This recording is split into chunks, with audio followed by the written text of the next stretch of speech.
అనుదిన నిత్య జీవపు మాటలు. దేవుని నామానికి మహిమ కలుగునుగాక. దేవుని వాక్యాన్ని చదువుకుందాము.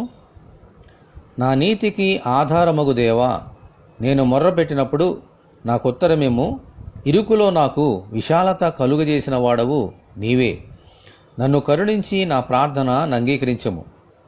కీర్తనల గ్రంథము 4వ అధ్యాయము 1వ వచనం.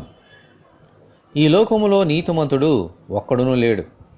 ఏ మనుషుడు తన మంచి కార్యముల చేత నీతిమంతుడిగా తీర్చబడడు.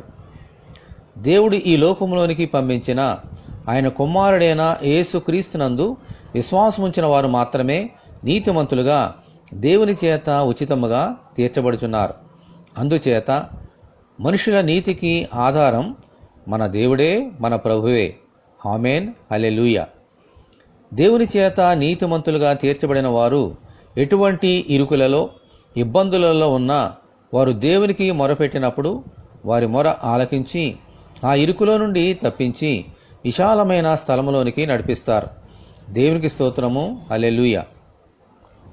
యోబు గ్రంథంలో ఒక భక్తుడు ఇలా అంటున్నాడు: అంతియేకాక బాధలో నుండి ఆయన నిన్ను తప్పించును, ఇరుకులేని విశాల స్థలమునకు నిన్ను తోడుకొని పోవును, నీ ఆహారమును క్రొవ్వుతో నింపును.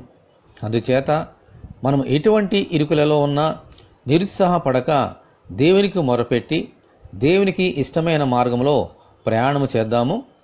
ఇటువంటి కృప కొరకై మనము దేవునికి ప్రార్థన చేసుకుందాం.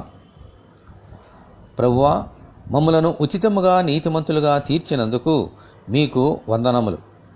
మీకు మొరపెట్టినప్పుడు మా ప్రతి ఇరుకులో నుండి తప్పించి విశాలమైన మార్గమునందు నిలవబెట్టమని, ఈ వాక్యము వింటున్న నీ బిడ్డలందరినీ దీవించమని ప్రభువైన యేసుక్రీస్తు ద్వారా ప్రార్థన చేయుచున్నాము తండ్రి. ఆమేన్. ప్రభువైన యేసుక్రీస్తు కృప మనకందరికీ తోడయుండి నడిపించునుగాక. ఆమేన్.